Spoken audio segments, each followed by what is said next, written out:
L'art sous toutes ses formes est bien le miroir d'une époque et d'une société. Mais pour entrer dans le langage de l'image, il faut décrypter à la fois l'esthétique et l'imaginaire qui se révèlent dans tout dessin soumis à nos yeux. Il y a une première lecture des œuvres d'art qui est un apprentissage à regarder pour découvrir ce qui est représenté. Et dans un deuxième temps, il faut laisser notre sensibilité vibrer aux formes et aux couleurs pour ressentir l'émotion qui fait aimer ou bien qui laisse indifférent, pour garder en sa mémoire l'œuvre que l'on a sous les yeux ou bien tout simplement la refuser parce qu'elle ne nous plaît pas. Après un moment de contemplation, il faut essayer d'écouter le message de l'artiste et puis peut-être le comparer avec le passage de la Bible qu'il a voulu représenter. Entre alors en jeu la connaissance de l'Écriture sainte pour comprendre ce qui est dit, le sens de la scène imaginée et quelle transmission de la vérité l'artiste a voulu partager dans le chef-d'œuvre qu'il a réalisé. Alors, vous ne l'ignorez pas, nous vivons à une époque où nous sommes saturés d'images et il suffit de regarder très tôt les enfants qui ne savent plus tourner les images d'un livre d'images, mais qui tout de suite jouent avec leur tablette parce qu'ils ont là des images animés, et à ce moment-là, ils pensent que c'est beaucoup plus vivant, et ils entrent tout de suite dans le jeu. Cet ensevelissement sous des images qui bougent rend ensuite très difficile l'apprentissage pour rendre sensible l'enfant à une œuvre d'art, un beau tableau qui représente quelque chose qui puisse parler à son cœur et à son intelligence. Mais pour cela, il faut absolument l'attention et la pédagogie des grands-parents pour emmener les enfants au musée et leur apprendre à regarder. Dans le monde contemporain, l'inflation des images risque d'affadir toute réflexion et nous entraîne à regarder vite. Se poser, rendre notre regard attentif demande un véritable effort. Et la contemplation, finalement, d'une œuvre d'art demande un apprentissage exactement comme la lecture demande un apprentissage. Et c'est pourquoi, pour apprendre à regarder et pour pouvoir percevoir tous les détails qui sont là, il faut souvent la nécessité d'un guide. Alors, je fais appel maintenant à votre culture, à votre imagination, et je vais prendre comme premier exemple le triptyque du maître de Moulins, qui se trouve dans la cathédrale de Moulins, et qui est un tableau qui date de la fin du XVe siècle. Et à la demande des donateurs, qui étaient d'une part Anne de Beaujeu, fille de Louis XI, et régente du royaume parce que son frère Charles VIII était trop jeune pour régner, et d'autre part son mari Pierre de Beaujeu, qui était un super énarque de l'époque, mais il a laissé une excellente réputation pour avoir très bien géré l'État. Et l'un et l'autre ont commandé au maître de Moulins un couronnement de la Vierge, en référence au chapitre 12 de l'Apocalypse et au premier chapitre qui montre une femme qui est couronnée d'étoiles. Et en bas du tableau, d'ailleurs, il y a deux anges qui tiennent une banderole citant en latin, bien sûr, le texte de l'Apocalypse. Donc nous avons déjà le texte de l'Apocalypse qui est indiqué et qui est déjà un élément pour essayer de comprendre et de voir ce que représente ce tableau. Et comme cela se faisait à l'époque, il s'agit d'un triptyque et par conséquent, sur les panneaux latéraux sont représentés les donateurs qui sont introduits par leur saint patron. Et c'est là le but de ma démonstration. Pierre de Beaujeu est présenté par Saint Pierre. Saint Pierre, qui est-ce? C'est le pape, un pape de la fin du XVe siècle. Donc il est représenté avec toute la majesté d'un pape de son époque, une chasuble brodée d'or, il est coiffé de la tiare pontificale et il porte dans ses mains de lourdes clés dorées. Alors évidemment, si l'on en reste là, on est tout de suite heurté par ce débordement d'or et de luxe peu compatible avec la pauvreté évangélique. Il faut donc beaucoup de temps pour découvrir un minuscule détail montrant que le peintre n'avait pas oublié de voir en Saint-Pierre d'abord l'apôtre qui a suivi le Christ pieds nus. Et en effet, sous ses vêtements brodés d'or, on aperçoit, mais ce n'est qu'un tout petit détail, et il faut faire très attention pour le voir, on aperçoit les pieds nus de l'apôtre Pierre, qui, sous ses ornements somptueux, est celui qui s'est mis à pied pour suivre le Christ. Si j'ai choisi cet exemple, c'est pour montrer la difficulté qu'il y a dans toute œuvre d'art à mettre en valeur des détails infimes et qui pourtant sont signifiants et qui aident à comprendre l'intention de l'artiste. Il voulait représenter en même temps l'apôtre et le pape dans toute la splendeur d'un pape de la fin du XVe siècle.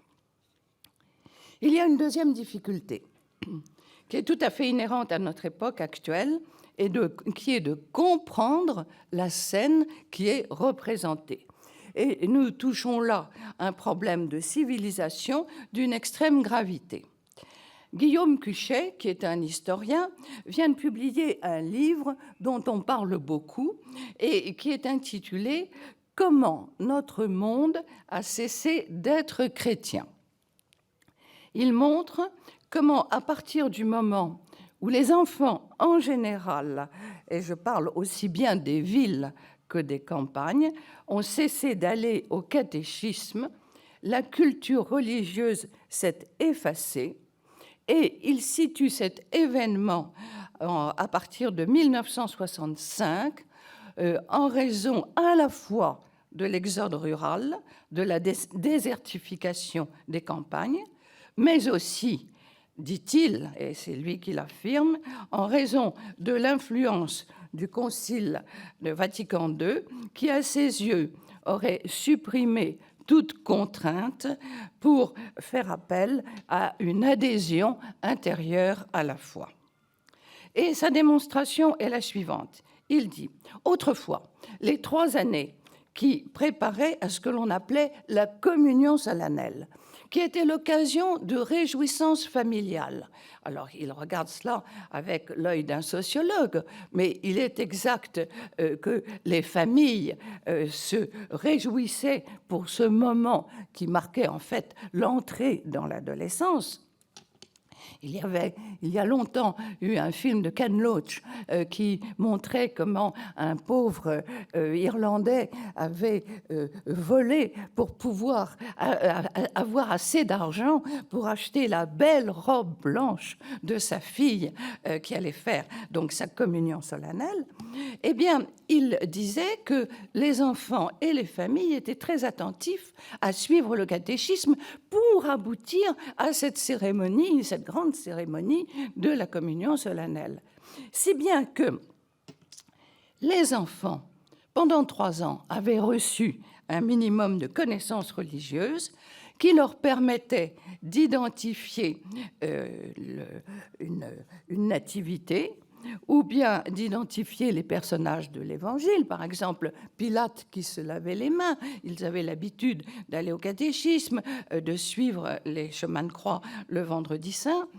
Et par conséquent, il y avait chez eux, chez les enfants, un minimum de culture religieuse qui leur permettait de reconnaître dans une église ou dans un musée de quoi parlaient les tableaux. Je me souviens d'avoir emmené au musée de Cluny une de mes petites filles, et c'était toute une série de bas-reliefs représentant le procès de Jésus, et d'avoir lui avoir tout simplement expliqué, et d'avoir été très surprise d'avoir eu derrière moi une quinzaine de personnes qui écoutaient parce qu'ils ne savaient pas ce que cela représentait. Et vous voyez que ça, c'est un problème tout à fait récent de ce manque de culture. Et nous abordons là aussi ce problème, pas uniquement pour la peinture ou la sculpture, même extrêmement réduite, si l'on veut aussi aborder la littérature et comprendre les personnages des grandes tragédies raciniennes ou par exemple la simple poésie médiévale. Je profite de la présence de mon directeur de l'Institut de recherche et d'histoire des textes, que je salue, où j'ai eu le bonheur de travailler pendant 30 ans, et j'évoque là un souvenir d'un jeune homme qui devait faire un travail sur la poésie médiévale et qui m'avait avoué en disant, ben voilà, non, je n'ai jamais lu l'Évangile. Et il lui fallait faire quelque chose sur un travail sur cette poésie où les grands personnages, justement, de la Passion étaient présents. Alors, évidemment, nous avions à l'Institut de recherche et d'histoire des textes tous les instruments de travail pour l'initier et lui donner, ne serait-ce que lui expliquer qu'il n'était pas question de s'engouffrer dans la poésie médiévale s'il n'y avait pas un minimum de lecture, et tout simplement de la lecture de l'Évangile. Et justement, cette réflexion m'amène à remarquer que dans les grands musées italiens, tels que celui de Capodimonte à Naples, il y a un petit panneau qui donne toujours, bien sûr, le nom de l'artiste et quelques explications sur son art, mais aussi, et cela est absolument capital, une explication scripturaire, une référence à l'Écriture sainte. Ainsi, en est-il pour le Christ à la colonne, ce tableau du Caravage. Pour comprendre qu'il ne s'agit pas seulement d'admirer la musculature du corps magnifiquement exprimée, ni de reconnaître que la lumière surgit justement de cette chair à la couleur ivoire, maltraitée par les coups de fouet et la torture, le sens spirituel de ces tableaux est donné de la manière la plus explicite avec la citation d'Isaïe.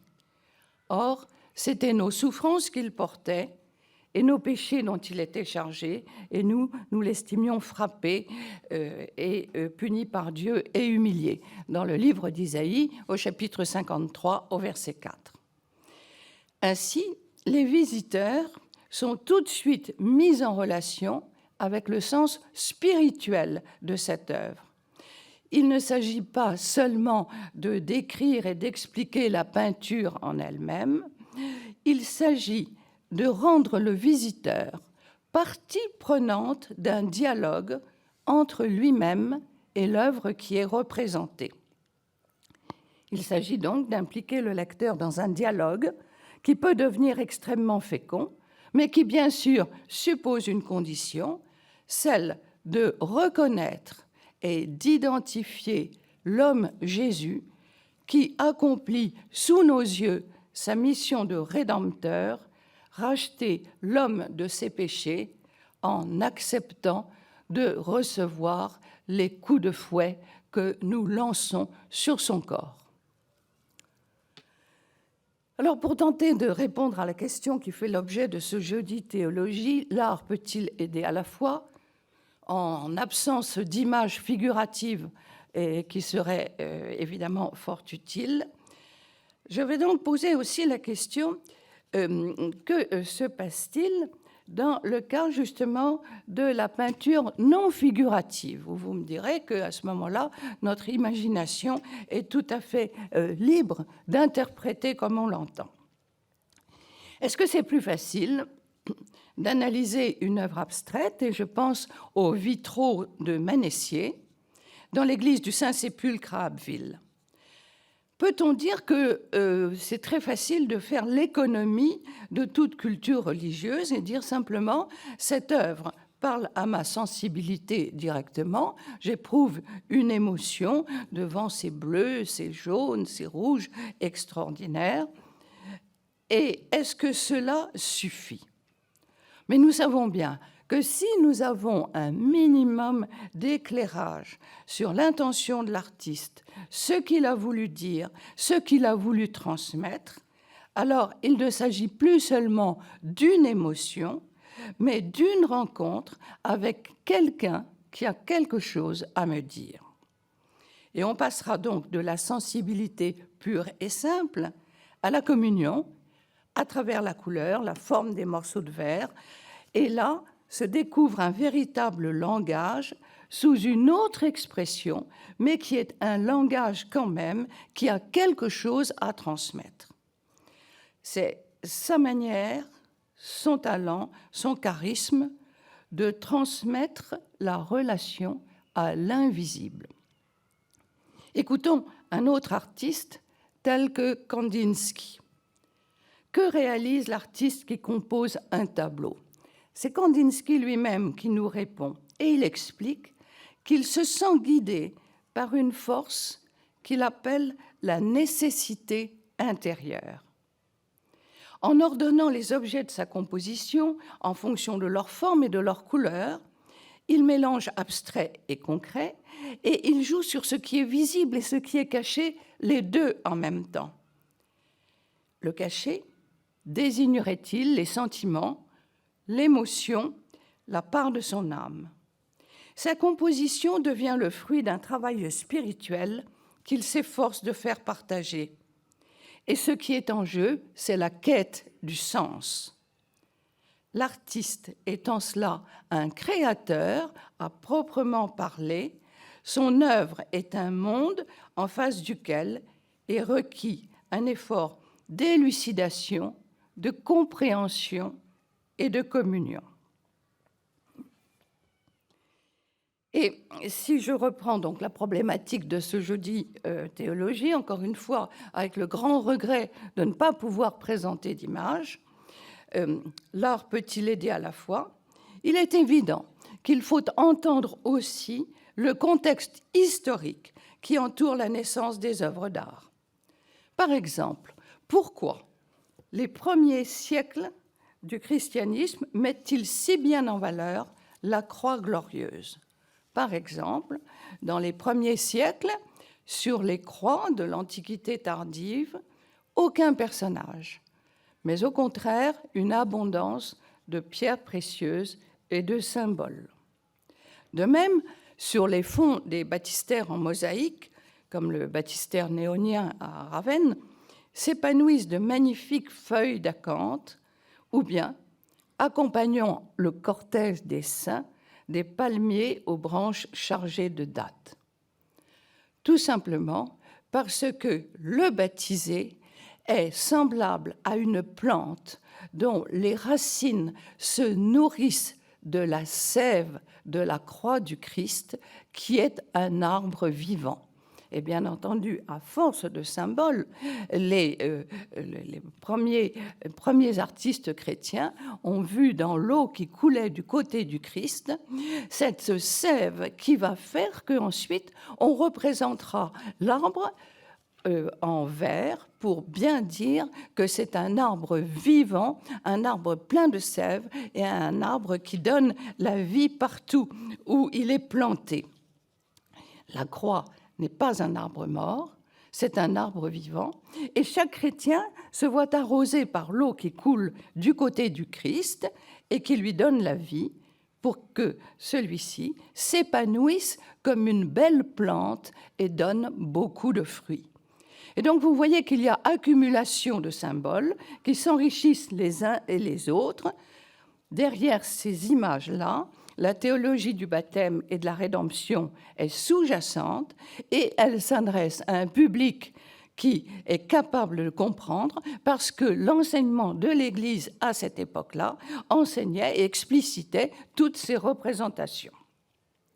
De plus, on n'hésite pas, à cette époque-là, qui est une époque de transition entre la civilisation romaine et le monde chrétien, on n'hésite pas à s'emparer de symboles païens pour leur donner une nouvelle signification. Le navire, par exemple, avec sa mâture, est figure de la croix salvatrice. Le mât reste toujours le symbole de la croix. Dans les monuments païens, le navire est à la fois symbole d'immortalité, parce qu'il représente le voyage heureux de l'âme, si bien que le navire est souvent gravé dans les pierres précieuses que les Romains portaient à leurs doigts. Et Clément d'Alexandrie fait une liste des symboles païens qui ne sont pas contradictoires avec le christianisme. La colombe, le poisson, le navire, la lyre et l'encre marine. Et ce qui est très intéressant, c'est justement de montrer comment deux mondes s'interpénètrent et comment le monde païen de l'Antiquité tardive et le monde chrétien naissant se complètent et transmettent quelque chose. Pourquoi le haut Moyen-Âge, sur les tympans de ces cathédrales, fait-il apparaître un Dieu impassible, souverain juge? Où est le Dieu de miséricorde dont le Christ est le visage? Et il ne faut pas s'étonner si la peur, à ce moment-là, devient le sentiment dominant.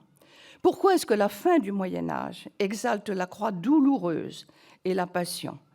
Pourquoi au XIVe et XVe siècle, la présence de l'enfer, sous la forme d'une gueule de sanglier grande ouverte, est si souvent représentée? Est-ce que ce n'est pas alors une religion de la peur, avec des diables cornus et échevelés qui surgissent un peu partout?